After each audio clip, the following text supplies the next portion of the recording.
Class 6 में NCERT की book है जिसका चैप्टर नंबर 4 है जिसका नाम है मानचित्र। तो आज आप सीखोगे मानचित्र किस तरीके से देखे जाते हैं, उनमें जो कुछ निशान होते हैं, चिन्ह होते हैं, वो क्या शो कराते हैं, उनमें कलर होते हैं वो क्या शो कराते हैं। ठीक है, चैप्टर आपके लिए बहुत ज़रूरी है क्योंकि इसकी हेल्प से आप मानचित्र से रिलेटिव लगभग सभी डाउट के क्लियर आपके हो जाएंगे और इसकी सहायता से आप फिर मानचित्र को ठीक तरीके से देख और समझ सकते हैं। इसमें क्या लिखा है, आप पिछले अध्याय में ग्लोब के महत्व के बारे में पढ़ चुके हैं। तो इससे पहले जो चैप्टर था तो उसमें क्या ग्लोब के बारे में बताया गया था कि ग्लोब क्या होता है, उसकी इम्पोर्टेंस क्या है, उसकी क्यों ज़रूरत पड़ती है। ग्लोब में अध्ययन की कुछ सीमाएं होती हैं। तो ग्लोब क्या होता है, एक ग्लोब तो जो है ना एक सर्पिलाकार आकार का बॉल की तरह होता है ग्लोब, जो कि पृथ्वी का क्या है, जैसे पृथ्वी है उसी की आकृति का क्या करता है, ये प्रतिनिधित्व करता है। अब प्रतिनिधित्व ये करता है लेकिन क्या होता है कि ग्लोब पर जो है पूरी पृथ्वी को ही शो कराया जाता है। सभी महाद्वीप इसमें शो होंगे, महासागर भी इसमें शो होंगे। तो जब सभी महाद्वीप महासागर इसमें दर्शाए जाएंगे तो अगर आपको किसी एक देश या ज़िले के बारे में आपको ज़्यादा जानकारी चाहिए तो उसका मानचित्र एक ग्लोब पर बहुत बड़ा करने के लिए क्या करना पड़ेगा, ग्लोब भी बहुत बड़ा बनाना पड़ेगा, जो कि क्या है सुविधा के लिए क्या होता है, थोड़ा सा असुविधाजनक होता है। ठीक है, तो इसलिए क्या है ग्लोब की क्या होती हैं, कुछ सीमाएं होती हैं कि किसी एक प्रॉपर क्षेत्र के बारे में आपको पढ़ना है तो उसमें आप ग्लोब में आप ठीक से उसमें पढ़ नहीं सकते। जब हम पूरी पृथ्वी का अध्ययन करना चाहते हैं तब ग्लोब हमारे लिए काफ़ी उपयोगी साबित होता है। तो जब हम पूरी पृथ्वी के बारे में पढ़ रहे हैं तब तो क्या है ग्लोब हमारे लिए कैसा है, बहुत सही है। ठीक, लेकिन जब हम पृथ्वी के केवल एक भाग, जैसे अपने देश, एक भाग मतलब कि पृथ्वी का कोई एक पार्ट ले लिया, जैसे अपना देश देखने लगे इंडिया, राज्य ले लिया या फिर ज़िला ले लिया, अपना शहर गांव के बारे में अध्ययन करना चाहते तब यह हमारे लिए उतना उपयोगी साबित नहीं होता है। क्यों नहीं होता है, क्योंकि ग्लोब में जो है आपके देश के बारे में सही सही दर्शाया नहीं गया होगा, क्योंकि देश को जो दर्शाया गया होगा वो क्या होगा, छोटा सा पार्ट में दर्शाया गया होगा। अब छोटे से पार्ट में जब देश ही छोटा सा दर्शाया जाएगा ग्लोब में तो राज्य तो और छोटा, ज़िले और शहर भी और छोटे, गांव भी और छोटे। और गांव की आपको जानकारी चाहिए कि गांव में किस जगह स्कूल है, कहाँ से कौन सी सड़क निकलती है, तो वो तो बहुत ही कठिन हो जाएगा ग्लोब से। ठीक, ऐसी स्थिति में हम मानचित्रों का उपयोग करते हैं। तो अब इस प्रकार की जब हमें केवल एक प्रॉपर छोटे से भाग के बारे में ही पढ़ना है, सीखना है, तो हम किसका उपयोग करते हैं, मानचित्र का उपयोग करते हैं। ठीक है, मानचित्र पृथ्वी की सतह या इसके एक भाग का पैमाने के माध्यम से चपटी सतह पर खींचा गया चित्र है। तो मानचित्र क्या होता है कि ग्लोब था तो वो कैसा था, स्पायरेकल, ठीक है, गोल। और जो मानचित्र होता है वो क्या होता है, एक चपटी सतह पर मानचित्र बनाया जाता है। चपटी सतह पर पृथ्वी के ही एक छोटे से भाग को मानचित्र पर शो करा देते हैं और पृथ्वी के पूरे भाग को भी मानचित्र पर शो करा सकते हैं। मानचित्र हमारी विभिन्न जरूरतों के लिए आवश्यक है। कुछ मानचित्र एक छोटे क्षेत्र को एवं कुछ तथ्यों को दर्शाता है। तो जो मानचित्र होते हैं वो तो हमारे लिए बहुत इंपॉर्टेंट है, और जो मानचित्र क्या करते हैं, एक छोटे क्षेत्र को और कुछ तत्वों को ही दर्शाता है। दूसरे मानचित्रों में एक बड़ी किताब की तरह तथ्य हो सकते हैं। बड़ी किताब की तरह कैसे, कि उसमें अलग अलग तरीके के मानचित्र हो सकते हैं, जैसे एक देश का मानचित्र, फिर अगले पेज पर दूसरे देश का, तीसरे पे तीसरे देश का, एक पेज पर जो है वर्षा से रिलेटेड मानचित्र बना होगा, दूसरे पेज पर कहाँ कहाँ पर सड़कें हैं, किस जगह पर ये बना होगा। तो इस तरीके के जो मानचित्र होते हैं तो वो पूरी एक बुक में रहते हैं, जो आपने पढ़ी भी देखी हो कभी। तो इस तरीके की जो बुक होती है उसको क्या कहा जाता है, एटलस। ठीक है, एटलस। एटलस विभिन्न प्रकारों तथा अलग अलग पैमानों से खींची गई मापों पर आधारित होता है। अब जो माप क्या होता है और पैमाने क्या होते हैं, तो ये आप आगे पढ़ेंगे अभी, तो ये बहुत इंपॉर्टेंट है, पैमाने और माप। ठीक, जो इसी चैप्टर में आपको समझाया जाएगा। मानचित्रों से एक ग्लोब की अपेक्षा हमें ज़्यादा जानकारी प्राप्त होती है। क्यों होती है, क्योंकि जैसे आप केवल एक देश के बारे में देख रहे हैं और देश के बारे में आपको पूरे एक पेज पर आ गया अगर मानचित्र उस देश का, तो आप उसमें आसानी से राज्यों के बारे में पढ़ सकते हो, कौन सी सड़क कहाँ जा रही है वो देख सकते हो। और वहीं अगर आपको A4 साइज़ का केवल आपको अपने देश देखना है तो वो ग्लोब अगर जो पूरा बनेगा तो वो ग्लोब लगभग आपका जो है एक कमरे के समथिंग बड़ा बनेगा। तो जो भी ग्लोब से इस तरीके से पढ़ना तो क्या थोड़ा सा कठिन हो जाएगा। मानचित्र विभिन्न प्रकार के होते हैं जिनमें से कुछ को नीचे वर्णित किया गया है। तो मानचित्र जो है एक ही तरीके के नहीं होते हैं, अलग अलग तरीके के होते हैं। सबसे पहले इसमें दिया है भौतिक मानचित्र। भौतिक मानचित्र में क्या होता है, पृथ्वी की प्राकृतिक आकृतियाँ। भौतिक मानचित्र में क्या होता है, पृथ्वी की प्राकृतिक आकृतियाँ जैसे पर्वतों, पठारों, मैदानों, नदियों, महासागरों इत्यादि को दर्शाने वाले मानचित्रों को भौतिक या उच्चावच मानचित्र कहा जाता है।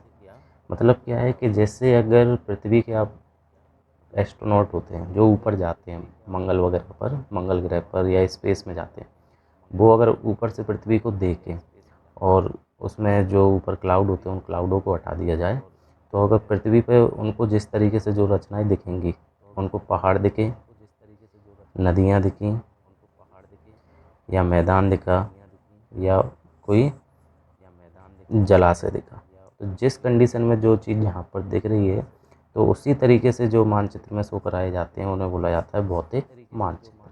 ठीक है। नेक्स्ट है आपका राजनीतिक मानचित्र। तो राजनीतिक मानचित्रों में क्या होता है, राज्यों, नगरों, शहरों तथा गांवों और विश्व के विभिन्न देशों के राज्यों तथा उनकी सीमाओं को दर्शाने वाले मानचित्र को राजनीतिक मानचित्र कहा जाता है। तो इसमें क्या होता है कि जो राज्य हैं, नगर हैं, शहर हैं, गांव हैं, इनके क्या बॉर्डर शो कराए जाते हैं, और बॉर्डर शो कराए जाते हैं उन मानचित्रों को क्या कहा जाता है, आपका राजनीतिक मानचित्र। ठीक है। दो तरीके के मानचित्र अभी मैंने आपको बता दिए, एक भौतिक मानचित्र है। तो जो भौतिक मानचित्र है तो उसका किस तरीके से मानचित्र दिखता है, तो अभी आपको जो स्क्रीन पे दिख रहा होगा, तो स्क्रीन पे क्या दिख रहा होगा कि आपको अलग अलग कलर भी दिख रहे होंगे, तो वो कलर आपको बता दी जाएंगे अभी इसी चैप्टर में। तो ये जो मानचित्र है वो किसका है, भौतिक मानचित्र का। ठीक है। अब जो दूसरा जो मानचित्र है वो है आपका राजनीतिक मानचित्र। इसमें क्या है कि अलग अलग राज्यों के बॉर्डर दर्शाए गए हैं। बॉर्डर मतलब कि उनका चित्र। इसी प्रकार से देश का भी चित्र दर्शाया गया है कि ये देश यहाँ से यहाँ तक है, इस बॉर्डर से अगर आप दूसरे साइड में जाते हैं तो वो क्या हो जाएगा, दूसरा देश आ जाएगा। ठीक है। आप देखते हैं नेक्स्ट थर्ड टाइप के मानचित्र, वो कौन से होते हैं। कुछ मानचित्र विशेष जानकारियाँ प्रदान करते हैं, जैसे सड़क मानचित्र। अब कुछ मानचित्र होते हैं जो इम्पोर्टेंट, जो क्या है, कुछ स्पेशल चीज़ें ही शो कराते हैं, जैसे सड़क का मानचित्र हुआ, वर्षा का मानचित्र हुआ, वन, उद्योगों आदि के वितरण दर्शाने वाले मानचित्र इत्यादि। इस प्रकार के मानचित्र को थीमेटिक मानचित्र कहा जाता है। किस तरीके के मानचित्र कहा जाता है, थीमेटिक। इसमें क्या होता है, जैसे अगर आपने किसी एक कंट्री का मानचित्र लिया तो उसमें अगर आपको केवल सड़क के बारे में जानकारी चाहिए तो उसमें केवल सड़कें बताई गई होंगी कि ये सड़क यहाँ से यहाँ जाती है, ये आपकी नेशनल हाईवे है, या आपकी राज्य सड़क है। ठीक है। या जो ग्रामीण सड़क है, इस तरीके से आपको केवल सड़क के बारे में ही उस मानचित्र में बताया जाएगा। ठीक। अब ये तो हो गए मानचित्र वगैरह। और थीमेटिक मानचित्र है तो जैसे ये आप जैसे स्क्रीन पे देख रहे होगे, तो ये मानचित्र है, तो इसमें किसके बारे में दिया गया है आपको, सड़क के बारे में, कि कौन सी सड़क कहाँ पर जाती है। तो ये जो मानचित्र है वो थीमेटिक है और किस तरीके का है, सड़क मानचित्र। तो ये दूसरा मानचित्र है तो उसमें क्या दिया गया है, रेल मार्ग दिए गए हैं। तो ये किस तरीके का थीमेटिक मानचित्र हो जाएगा, रेल मानचित्र। ठीक है। अब देखते हैं यहाँ पर, इन मानचित्रों में दी गई सूचना के आधार पर उनका उचित नामकरण किया जाता है। अब थीमेटिक मानचित्र में जिस तरीके की सूचना मिल रही है, जैसे सड़क के बारे में जानकारी तो उसे क्या बोल देंगे, सड़क मानचित्र। रेल के बारे में जानकारी तो रेल मानचित्र। ठीक है। उनका नामकरण भी वैसे ही हो जाएगा। मानचित्र के तीन घटक हैं, तीन घटक जो कि बहुत इंपॉर्टेंट होते हैं। अगर आपको इनके बारे में जानकारी है तो आप किसी भी मानचित्र को आसानी से समझ सकते हैं। नंबर एक है दूरी, दिशा, सेकंड नंबर पे दिशा, और थर्ड नंबर पे आपका प्रतीक। प्रतीक मतलब कि चिन्ह। तो सबसे पहले कौन सा है आपका, दूरी। ठीक है। तो दूरी में देखते हैं, मानचित्र एक आरेखण होता है जो पूरे विश्व या उसके एक भाग को छोटा कर कागज के एक पन्ने पर दर्शाता है, या यह कह सकते हैं कि मानचित्र छोटे पैमाने पर खींचे जाते हैं। तो मानचित्र जो होता है ना, आरेखण होता है। आरेखण मतलब कि एक तरीके से कॉपी बना दी गई है। तो जो पूरा विश्व है या फिर उसका एक कोई भी एक पार्ट है, कोई एक देश है, तो उसका क्या कर दिया जाएगा कि उसका जो पृथ्वी पर जिस तरीके से उसको शो कराया जा रहा है, तो पृथ्वी गोल है, तो इसलिए जिस तरीके से शो रहा है उसे क्या कर दिया गया, एक सिंपल सपाट सतह पर दर्शा दिया जाता है। ये होता है आपका मानचित्र। ठीक है, लेकिन इसे इतनी सावधानी से छोटा किया जाता है, और लेकिन साथ में क्या है कि पृथ्वी पर जैसे भारत है, भारत तो बहुत बड़ा है, ठीक है, या फिर कोई भी कंट्री है, कोई भी एक क्षेत्र बहुत बड़ा क्षेत्र होता है, तो लेकिन मानचित्र तो जरा सा होता है आपका।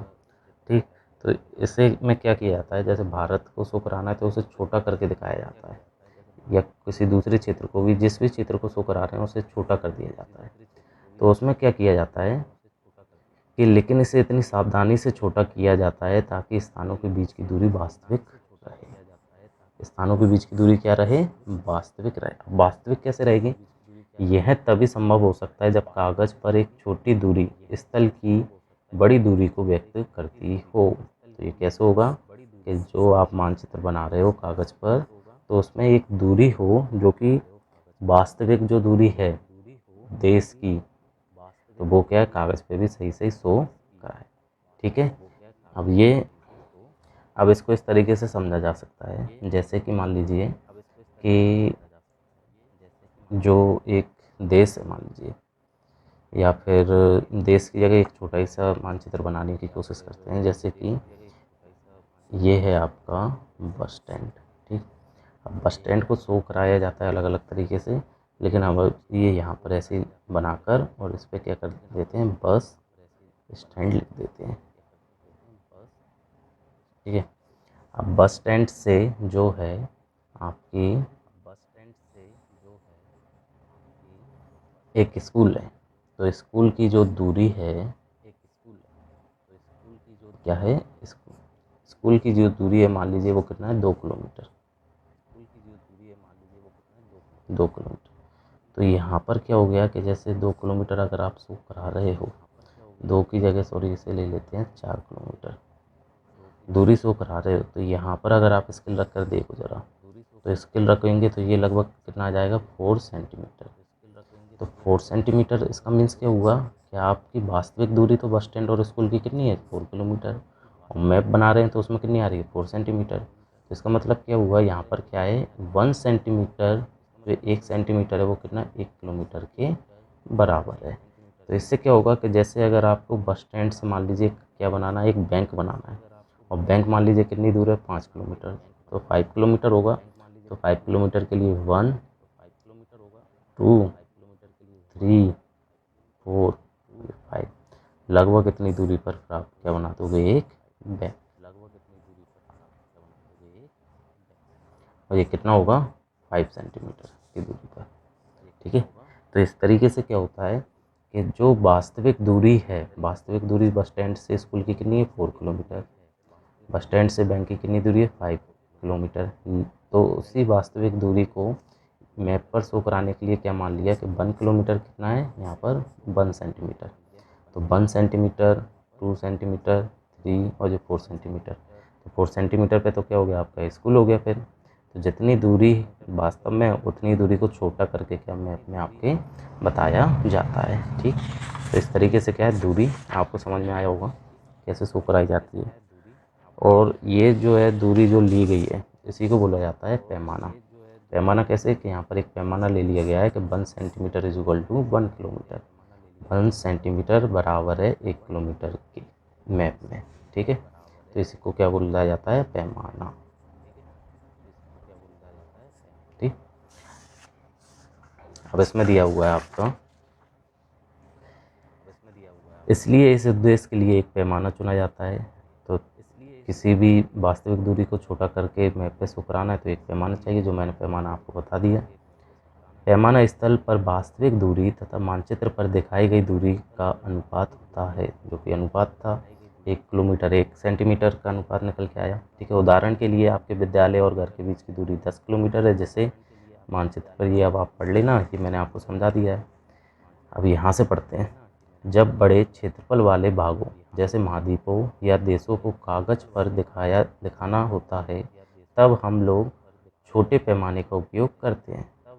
तो जब हम क्या करते हैं कि जो बड़े क्षेत्रफल वाले भागों, महाद्वीप है या देश है, अब उनको शो कराना है, तो बड़े बड़े क्षेत्रफल वाले जब वो रहेंगे, तो जैसे एक मान लीजिए ये क्या है, एक कंट्री है, ये एक कंट्री है, ठीक है।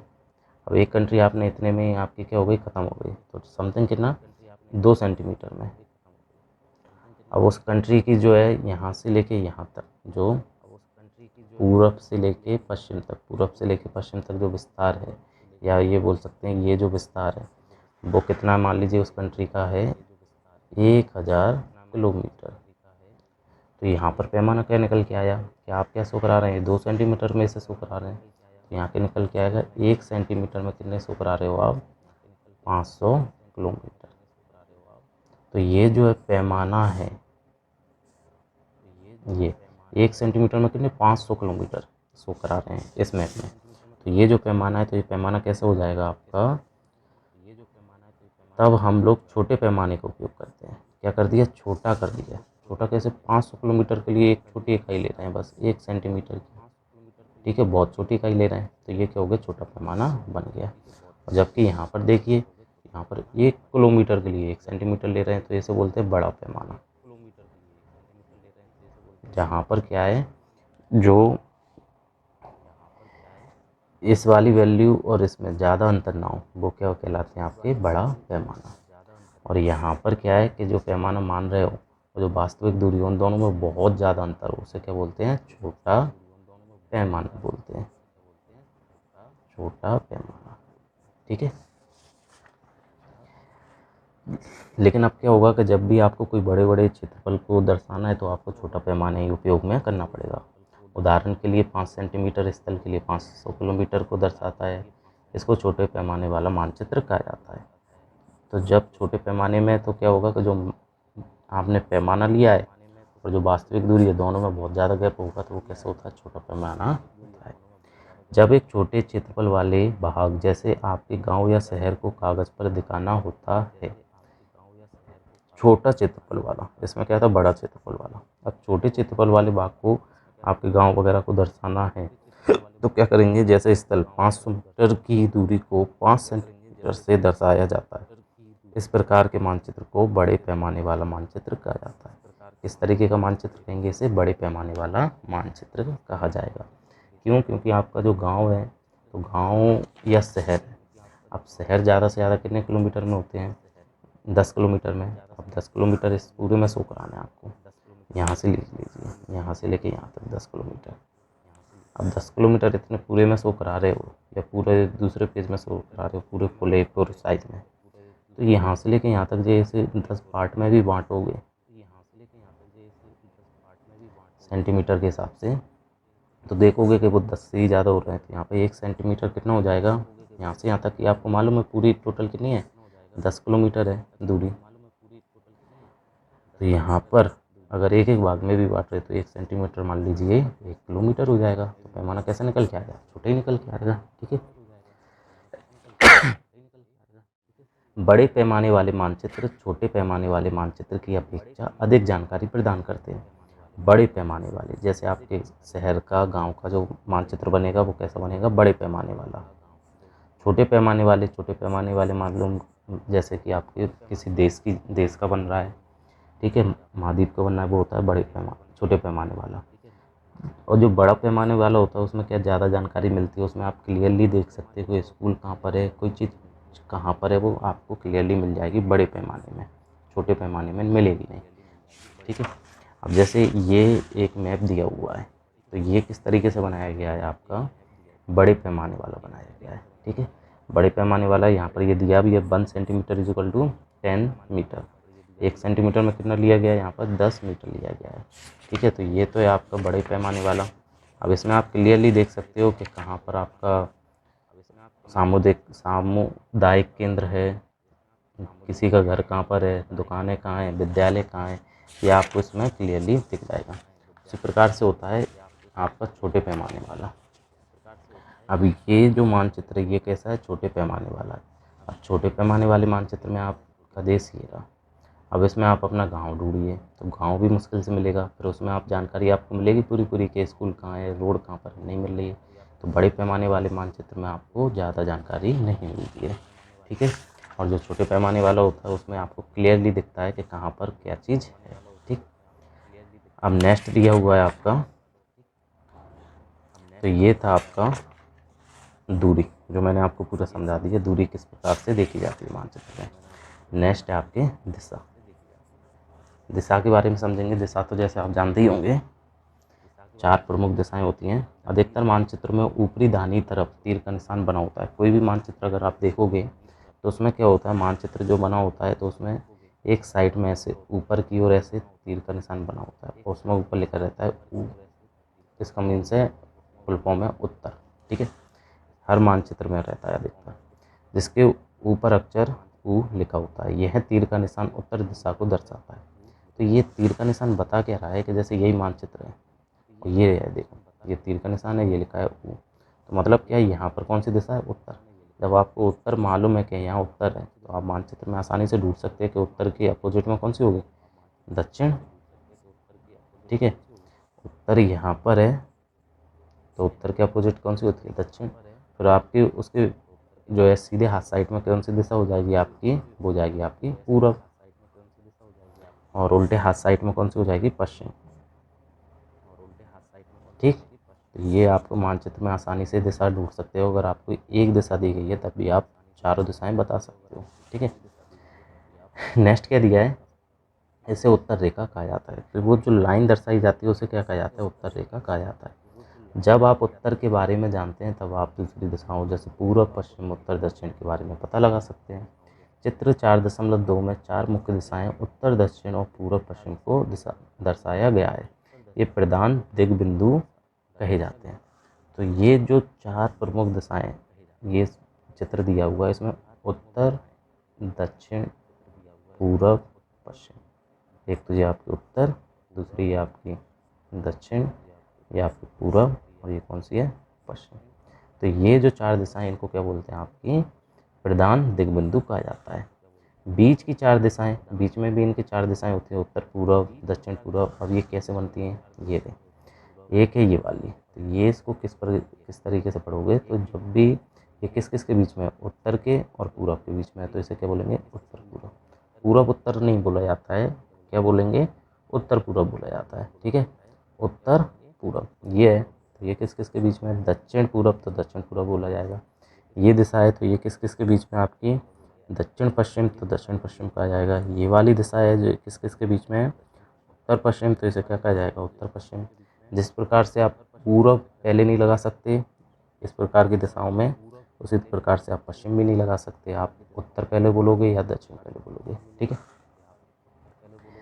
निम्नलिखित दिशाओं का पता लगाइए। अब एक चित्र दिया ऊपर और दिशाओं का पता लगाना है कि कहाँ पर कौन सी दिशा में क्या है। विकास के घर से सामुदायिक केंद्र, तो विकास के घर से पहले सामुदायिक केंद्र देखना है। अब इसमें कैसे पता करते हैं कि कौन सी चीज़ कहाँ पर है, तो इसका ये तो आपको मालूम पड़ गया, ये उत्तर है, ये दक्षिण है, ये पूरब है, ये पश्चिम है। तो इस तरीके से पता नहीं किया जाता है, जिस जगह का आपको बताया गया है, विकास का घर बताया गया है, तो आप यहीं पर अपने आप को समझिए कि आप यहाँ पर हो। यहाँ पर होने के बाद में आपके लिए उत्तर कौन सा होगा, ये होगा आपका पूरब, ये होगा पश्चिम, और ये होगा आपका दक्षिण। अब यहाँ से देखिए, विकास के घर से सामुदायिक केंद्र किस दिशा में है, उत्तर की ओर है, यहाँ पर है ना, ये किस तरफ, उत्तर में। तो सामुदायिक केंद्र विकास के घर से कहाँ पर है, उत्तर में। नेक्स्ट दिया है दुकानों से विद्यालय की दिशा, सॉरी एक और दिया है, विकास के घर से खेल के मैदान की दिशा और पूछी गई है।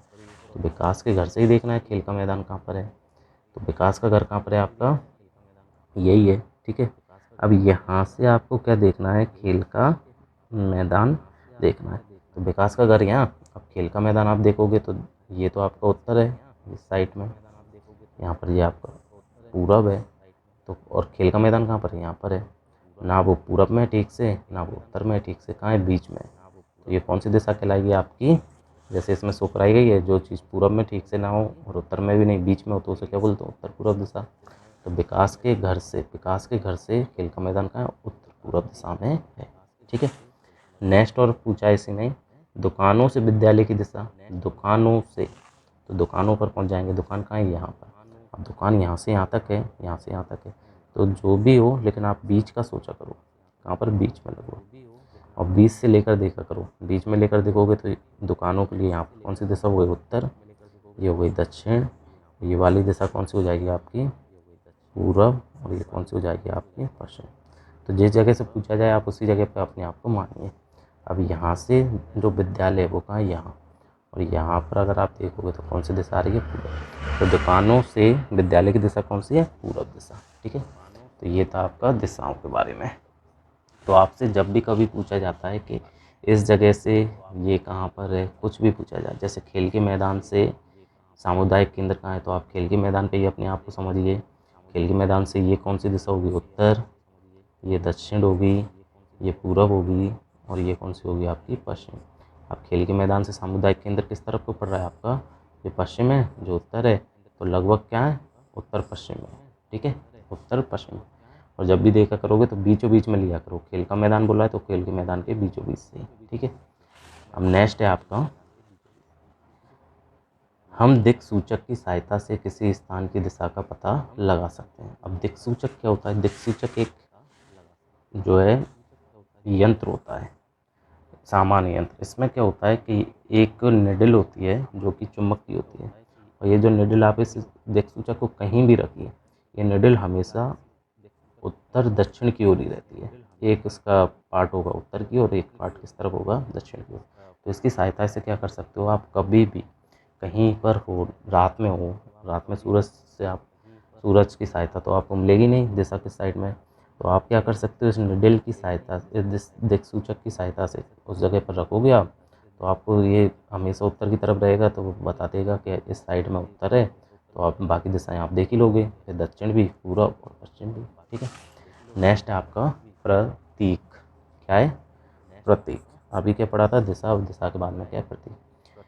यह किसी भी मानचित्र का तीसरा प्रमुख घटक है। कोई भी मानचित्र होता है तो उसमें क्या कुछ प्रतीक बने होते हैं, जो कि क्या है? तीसरा प्रमुख घटक है। किसी भी मानचित्र पर वास्तविक आकार या प्रकार में विभिन्न आकृतियाँ, जैसे भवनों, सड़कों, पुलों, वृक्षों, रेल की पटरियाँ या कुओं को दिखाना संभव नहीं होता है, क्योंकि एक मानचित्र बना लिया आपका गाँव का ही, और उस गाँव के में घर है, तो घर ही बनाओ उसमें बिल्कुल वैसे ही, फिर दूसरा घर बनाओ, तीसरा घर बनाओ, मिलाकर चौथा घर बनाओ, सड़क जैसा डिज़ाइन बनाओ उसमें, कुएँ जैसा उसमें बनाओ, तो ये तो क्या बहुत ज़्यादा डिफ़िकल्ट हो जाएगा। तो इससे बेटर क्या किया जाता है? जैसे रेलवे लाइन है तो ये बना दी, कौन सी बड़ी लाइन के लिए ये शो करा दिया, मीटर लाइन है तो मीटर लाइन के लिए ये शो करा दी, इस तरीके की लाइन बना दी बस। ज़रूरी नहीं है कि बिल्कुल वैसी पेंटिंग करके ही बनाए। सड़क है, पक्की सड़क ऐसे शो करा देते हैं, कच्ची सड़क इस तरीके से। ऐसे ही अगर मंदिर है तो मंदिर केवल इतना ही बनाएंगे, ये नहीं कि मंदिर जैसा है वैसे ही मानचित्र में बनाएं, ऐसा नहीं करेंगे। ठीक है, इसलिए वे निश्चित अक्षरों, छायाओं, रंगों, चित्रों या रेखाओं का उपयोग करके दर्शाए जाते हैं। तो हर एक के लिए क्या होता है, कभी कभी मानचित्र नहीं बनाया जाता, तो किसी किसी के लिए जैसे अक्षर लिख दिए जाते हैं। ये लिखा है पोस्ट ऑफिस के लिए पीओ, पोस्ट एवं टेलीग्राफ ऑफिस के लिए पीटीओ, पुलिस स्टेशन के लिए पीएस लिख दिया, बस पुलिस स्टेशन नहीं बनाएंगे उसमें। ठीक है, और इसी प्रकार से ये कुछ वो बना दिए आपके, डिज़ाइन बना दिए छाया की तरह। तो ये क्या? बस्ती, ये बस्ती है बस, इस तरीके से शो करा दी। ठीक है, ये प्रतीक कम स्थान में अधिक जानकारी देते हैं। तो ये जो इनका उपयोग किया जाता है, क्यों किया जाता है? क्योंकि ये कम जगह घेरते हैं मानचित्र में और ज़्यादा जानकारी हमें बता देते हैं। इन प्रतीकों के इस्तेमाल के द्वारा मानचित्र को आसानी से खींचा जा सकता है तथा इनका अध्ययन करना आसान होता है। अब ये प्रतीक बने होंगे तो आपको हर घर का डायग्राम नहीं बनाना है, और डायग्राम भी इस तरीके से नहीं बनाना है कि बिल्कुल घर की तरह ही लगे। बस आपने क्या कर दिया, ये बस्ती बना दी और बस हो गया कि यहाँ पर एक बस्ती है, ख़त्म बात। चाहे वहाँ पर वो 100 घर हो, 100 घर बनाने की ज़रूरत ही नहीं है, बस ऐसे आपने ये शो करा दिया कि यहाँ पर बस्ती है। ठीक है, फिर क्या लिखा है? अगर आप एक क्षेत्र की भाषा को नहीं जानते हैं तथा आप किसी से दिशाओं के बारे में नहीं पूछ सकते, तब आप इन चिन्हों की सहायता के द्वारा मानचित्र से जानकारी प्राप्त कर सकते हैं। मान लीजिए आप किसी जगह पर पहुंच गए और आप उस जगह को जानते ही नहीं है कहाँ पर क्या चीज़ है, और आप उस जगह की लैंग्वेज भी नहीं जानते कि किसी से आप बात करके पूछ सको कि ये चीज़ कहाँ पर है, आप मुझे बता दीजिए। तो उस टाइम पे आपको क्या है कि जो मानचित्र होगा बहुत हेल्पफुल होगा। अगर आपके पास मानचित्र है तो आप दिशाएं तो समझ ही जाएंगे कि दिशा किस किस किस साइड में कौन सी जगह है। और इनके बारे में अगर आप जानते हो तो आपको जाना कहाँ पर है, मान लीजिए आपको जाना है पोस्ट ऑफिस, तो उस मानचित्र में लिखा होगा पोस्ट ऑफिस यहाँ पर है। और आप जिस जगह पर होगे तो उसके आसपास जो भी क्षेत्र होगा, जैसे आप मंदिर के पास में होगे तो उस मानचित्र में मंदिर बना होगा, तो आप समझ जाओगे कि मैं यहाँ पर हूँ और मुझे पोस्ट ऑफिस जाना है, तो किन किन रास्तों से जाना है, आप आसानी से पोस्ट ऑफिस पहुँच जाओगे। ठीक है। मानचित्रों की एक विश्वव्यापी भाषा होती है जिसे सभी आसानी से समझ सकते हैं। तो ये जो है ना मानचित्रों की क्या है, भाषा है, विश्वव्यापी भाषा, मतलब कि हर देश में, हर कंट्री में इसी तरीके से मानचित्र में रेल लाइन को शो कराएंगे, रोड को शो कराएंगे, मंदिर ऐसे ही बनाया जाएगा, चर्च ऐसे ही बनाया जाएगा हर देश में। ठीक है, विश्वव्यापी भाषा है। इन प्रतीकों के उपयोग के संबंध में एक अंतर्राष्ट्रीय समिति है, और ये जो है सिंबल जो मानचित्र में बनाए जाते हैं उसके लिए क्या है, अंतर्राष्ट्रीय समिति भी है जो ये तय करती है कि किस चीज़ को किस तरीके से शो कराना है। ठीक है, ये नहीं कि किसी देश ने बोला कि हम जो है घरों को ऐसे शो कराएंगे, ठीक है, मंदिरों को ऐसे शो कराएंगे, तो ऐसा नहीं। जो अंतर्राष्ट्रीय समिति है वो कहेगी कि घर को इस तरीके से शो कराना है तो सभी देश इसी तरीके से शो कराएंगे। ये रूढ़ प्रतीक कहे जाते हैं। तो ये जो इस तरीके के जो निशान है इन्हें क्या कहा जाता है, रूढ़ प्रतीक कहा जाता है। ठीक है, कुछ रूढ़ प्रतीक चित्र 4.3 में दर्शाए गए हैं। विभिन्न रंगों का उपयोग भी इसी उद्देश्य से किया जाता है। मानचित्र में अलग अलग रंग भी उपयोग होते हैं। उदाहरण के लिए जैसे अगर नीला रंग दिख रहा है तो इसका मतलब क्या है, वहाँ पर क्या है, जलाशय। भूरा रंग दिख रहा है तो वहाँ पर क्या है, पर्वत होंगे। पीला रंग दिख रहा है तो वो क्या होगा, पठारीय भाग। हरा रंग होगा तो मतलब वहाँ पर क्या है, मैदान है। ठीक है, जैसे ये मानचित्र है तो मानचित्र में आपको ये दिख रहा है, ये बड़ी लाइन है, ये छोटी लाइन है, ये कच्ची सड़क है, ये पक्की सड़क है, ये आपका मंदिर है, सॉरी ये मस्जिद, जो है, सॉरी ये मंदिर, ये आपका चर्च, ये मस्जिद। ठीक, उसी तरीके से और भी चीज़ें दी गई हैं, जैसे PTO यहाँ पर दिया गया है, ये पुल है, एक क्रॉसिंग है, सॉरी ये नदी है, यहाँ पर क्या है, पेड़ पौधे हैं, ये जलाशय है। ठीक, और दिशा दी गई है जो उत्तर दिशा ऊपर की। नेक्स्ट क्या दिया है, रेखा चित्र। अब रेखा चित्र किसे कहते हैं, रेखा चित्र एक आरेखण है जो पैमाने पर आधारित न होकर याददाश्त और स्थानीय प्रक्षेपण पर आधारित होता है। तो रेखा चित्र क्या होता है, मैं आपको समझा दूं नॉर्मली वैसे। तो रेखा चित्र क्या होता है कि जैसे आपको मालूम है कि किसी जगह पर आपको जाना है और आप किसी पर्सन्स को बता रहे हैं कि आप यहाँ से वहाँ पर चले जाइए। अब उसे समझ में नहीं आ रहा है मुझे कौन कौन से रास्ते से जाना है, तो आप उसे सिंपल बता सकते हैं कि ये अपना घर है, आप यहाँ से जाओगे तो ये सामने रोड है, इस रोड से जाओगे तो आगे जाके एक जो है बड़ी रोड मिल जाएगी। बड़ी रोड पर पहुँचोगे फिर वहाँ से आपको क्या करना है, सीधा जाना है और एक टर्न मिलेगा, उसमें नहीं मुड़ना है, फिर दूसरा टर्न मिलेगा, उसमें जाके आपको मुड़ जाना है। तो आप उस व्यक्ति को बता रहे हो कि ऐसे मुड़ना है। फिर उसके बाद में क्या होगा, यहाँ पर एक ग्राउंड मिलेगा बड़ा सा, वहाँ उसके बाद में एक टर्न मिलेगा, उस जगह पे नहीं मुड़ना है, फिर एक और टर्न मिलेगा, वहाँ नहीं मुड़ना है। फिर क्या आगे जाके आपको कि साइड में टर्न मिलेगा, राइट साइड में, वहाँ जाके मुड़ना है और यहाँ से फिर जाके यहाँ पर एक स्कूल आपको मिल जाएगा, स्कूल। तो ये जो है एक क्या है, मानचित्र बना दिया आपने एक तरीके से किसी व्यक्ति को अपने घर से स्कूल तक जाने के लिए। जो उसका घर हो गया और घर से कहाँ पहुँचा दिया आपने उसे, स्कूल। और आप बताते भी जाएंगे यहाँ पर क्या है, एक मैदान है। अब यही जो छोटा सा मानचित्र बनाया गया है इसी को बोला जाता है आपका रेखा चित्र कहा जाता है। ठीक है, अब इसमें क्या होता है कि इसमें आपको ये ज़रूरी नहीं है कि आप बिल्कुल क्लियरली रखो कि घर से मैदान कितना दूर था, घर से स्कूल कितना दूर बन रहा है, सही बन रहा है कि नहीं, तो ये इसमें ज़रूरी नहीं है। ठीक है, इस प्रकार कच्चे आरेख को बिना पैमाने की सहायता से खींचा जाता है। ये मैंने क्या कच्चा आरेख बनाया है, इसमें कोई पैमाना नहीं लिया है मैंने कि ये इतना दूर होगा, ये इतना दूर नहीं, बस मैंने ये बता दिया यहाँ से ऐसे ऐसे ऐसे जाना है और आप स्कूल यहाँ पर पहुँच जाओगे। तो इसी को क्या कहा जाता है, रेखा चित्र, मानचित्र कहते हैं। ठीक है, नेक्स्ट क्या दिया है, नेक्स्ट दिया है खाका। खाका क्या होता है कि एक जैसे कि आपका घर है, अब घर है तो किसी मानचित्र में आपका घर शो कराना है तो सिंपल सी बात है, एक बस्ती में शो करा दिया जाता है कि ये जो है बस्ती और यहाँ पर क्या बहुत सारे घर हैं। लेकिन अब प्रॉपर किसी घर को ही शो कराना हो, उस घर में कितने कहाँ पर कमरे हैं, किचन कहाँ पर है, तो इस तरीके के जो मानचित्र बनेंगे उनको क्या कहा जाता है, रेखा चित्र बनेंगे उन्हें खाका कहा जाता है। ठीक है, एक छोटे चित्र को बड़े पैमाने पर खींचा गया रेखा चित्र खाका कहा जाता है। ठीक, रेखा चित्र ही बनाना है आपको, और तो उसे क्या बोलेंगे, खाका। एक बड़े पैमाने वाले मानचित्र में हमें बहुत सी जानकारियाँ प्राप्त होती हैं। अब वो क्या है, आप घर का ही बना रहे हो पूरे एक पेज में, तो उसमें बहुत जानकारी मिलेगी आपको, कि किचन कितनी बड़ी है, या आपका लिविंग रूम कितना बड़ा है, इस तरीके से। ठीक है, जैसे किसी कमरे की लंबाई एवं चौड़ाई जिसे मानचित्र में नहीं दिखाया जा सकता, लेकिन खाका में आप उसे आसानी से दिखा सकते हैं। ठीक, तो आज मैंने आपको चैप्टर पढ़ाया, चैप्टर नंबर था आपका 4, जिसका नाम था मानचित्र। तो मानचित्र आप इसे ठीक से देखिएगा, समझिएगा, जिसकी सहायता से आप किसी भी प्रकार के मानचित्र को समझने में सक्षम हो जाएंगे। ठीक है।